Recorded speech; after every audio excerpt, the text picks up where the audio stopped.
I'll leave you with one final story, right? It's another true story. If I say they're true, by the way, they are. I promise, they're all true. And my favourite are the school stories, and this is probably my favourite school story ever. It was 1976 again, so I was about 14. And we had a kid in our class called Gary Masterman.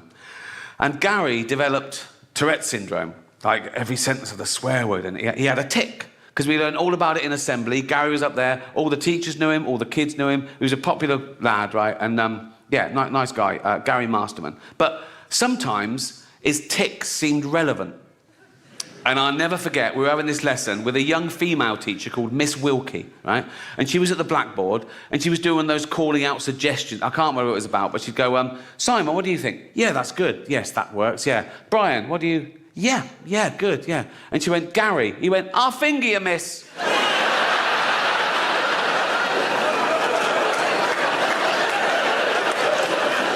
And she just went, anyone else? And she pointed to Sean Dixon, and Sean went, yeah, I'll finger you. You've been amazing. Good night. Oh, thank you. Shush, thank you very much. Shush, no, shush. Thank you, but shut the fuck up. No fucking whooping or just laugh. But shush. Everyone calm down. Shush. Shush, I'm filming this. Shut up, you cunts.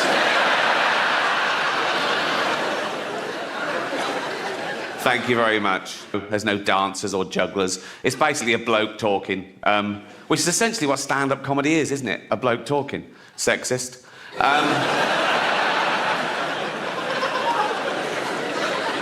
What about all the funny female comedians? Like, No. Right. No. I'm not doing that. Okay, right. That was irony, okay? There's going to be a bit of that throughout the show. See if you can spot it, okay? Now, that's when I say something I don't really mean for comic effect, and you as an audience, you laugh at the wrong thing because you know what the right thing is. It's a way of satirising attitudes. Like that first joke, I used the old-fashioned sexist trope that women aren't funny. Now, in real life, I know there are loads of funny women. Like, I did it again. Well spotted. Good. No, but there are. Dame Edna Everage. She's...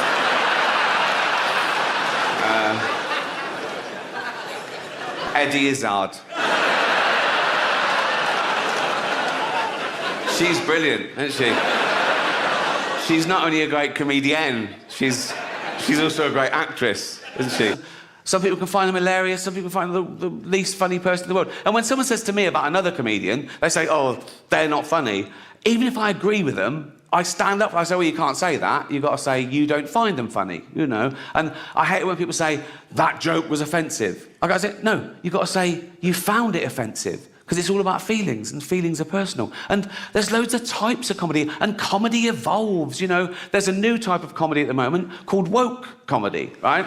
No, it's very progressive, you know. There are some clubs now where the comedian has to sign a thing saying he won't say anything contentious or he won't say anything that could offend anyone. It's a safe space for the audience. Woke comedy. And I tried to watch a bit of it, and I decided I was writing for the posh papers to do the rules of comedy. They're laying down the law, right? And it's all stuff like, comedy should punch up. You should never punch down. You should never punch down. Sometimes you've got to punch down, like if you're beating up a disabled toddler. You know what I mean? If you punch up, you'll miss the little cunt and he'll win, you know. I like that joke because it highlights the difference between metaphorical punching down in jokes and actual punching down. But people nowadays want you to believe that words are actual violence, right? Now, you laughed at a joke about beating up a disabled toddler. No one got hurt. If I'd have actually dragged out a disabled toddler and started beating him up, you wouldn't laugh, right? That's why I dropped that bit. But these people are virtue signalling. They're trying to bring people down to raise their own status. And they say it's because, no, we're protecting minorities. Like, they're basically saying minorities haven't got a sense of humour, which is so patronising. And I get that as well, to what it's like to be outnumbered. In this country, we're still only 5% black, 5% Asian, 5% LGBTQ, you know, tiny numbers. Now, I'm a white, heterosexual multi-millionaire, right?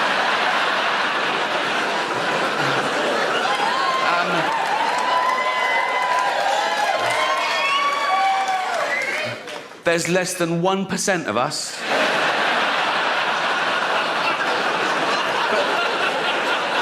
Do I whine? No. Do I don't mind. I just get on with it. Come on, Rick. Come on, Rick. Just keep I'm like Rosa Parks. Do you know what I mean? I'm like... Except I fought for the right to never have to take a seat on a bus. But...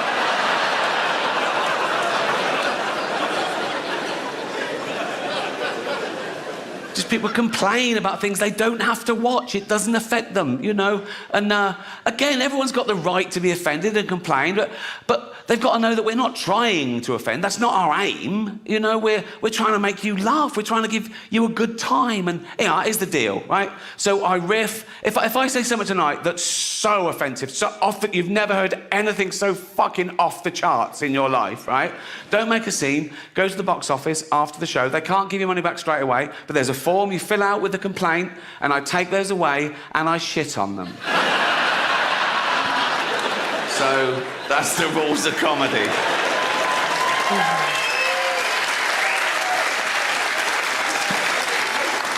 Supernature. Why supernature? Well, for two reasons. One, I wanted to, right?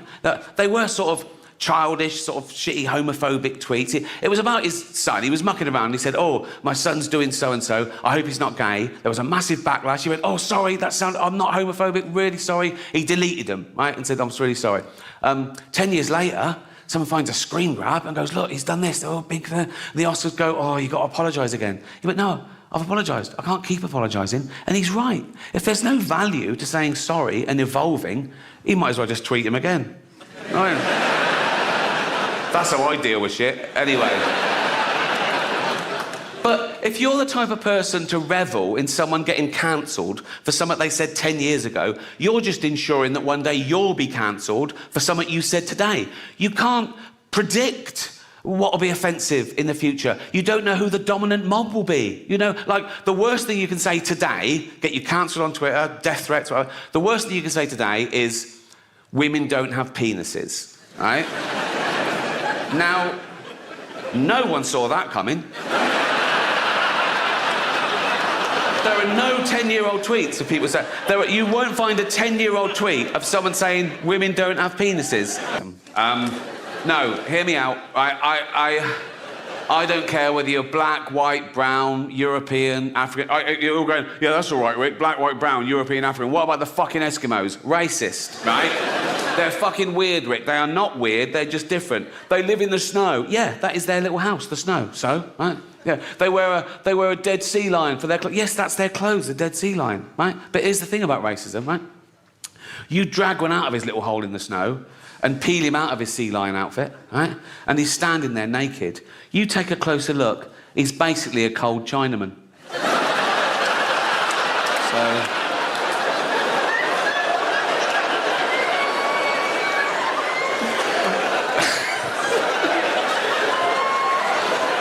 I know you can't say Chinaman anymore, right?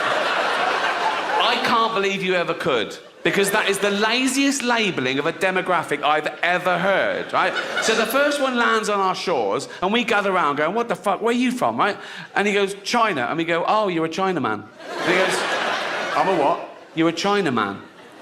A Chinaman? Yeah. What's my wife? Duh, Lady Chinaman. Why don't you call me by my name? I don't know your name, do I? It's Ling. Ling? Yeah. Is that your first name or your surname? Both. Ling Ling? Hello? Right, no, right. Right.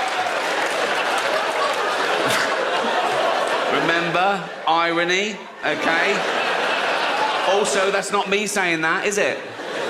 It's the little Chinaman, isn't it? So, if he's all right with it, then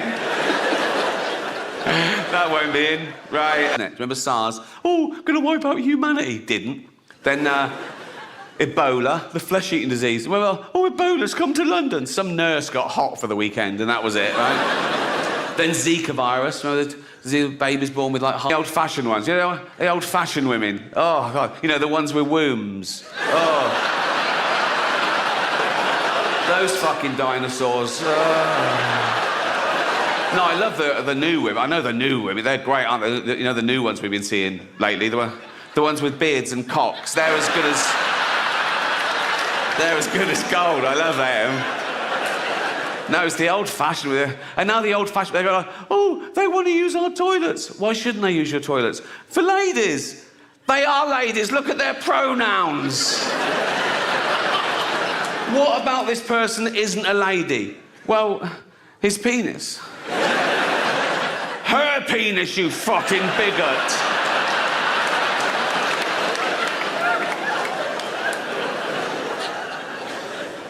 What if he rapes me? What if she rapes you? You fucking turf whore.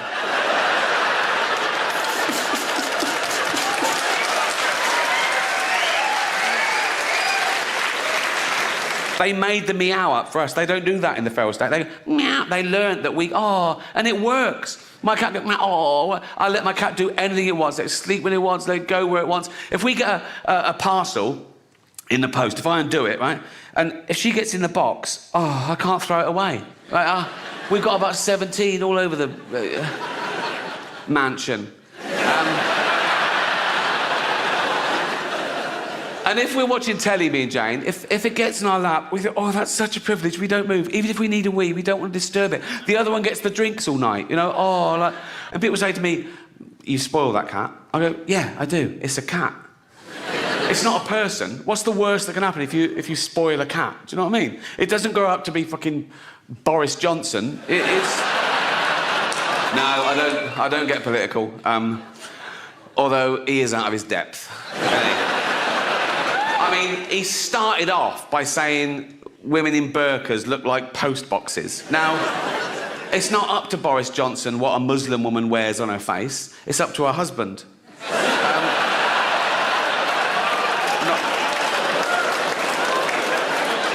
Not my rules. Not my rules. This won't be in the special.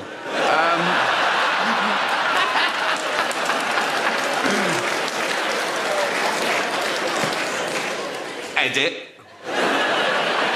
Yeah, cats, aren't they?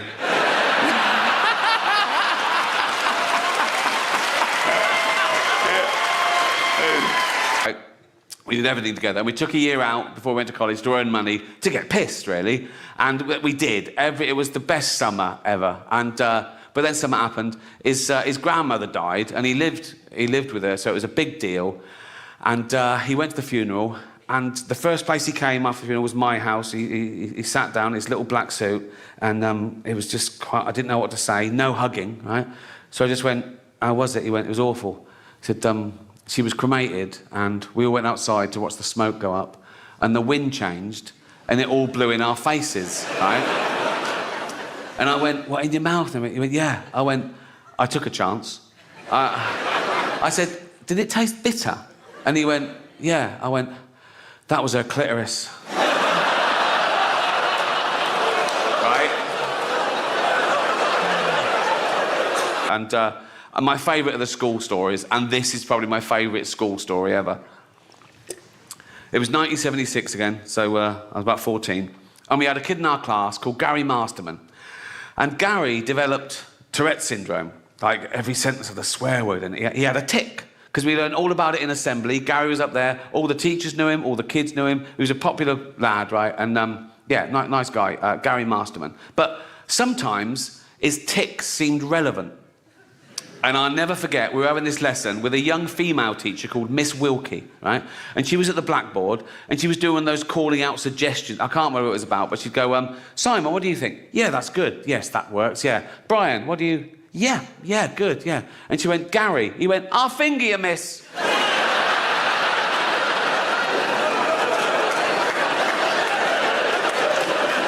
And she just went, anyone else? And she pointed to Sean Dixon, and Sean went, yeah, I'll finger you. You've been amazing. Good night.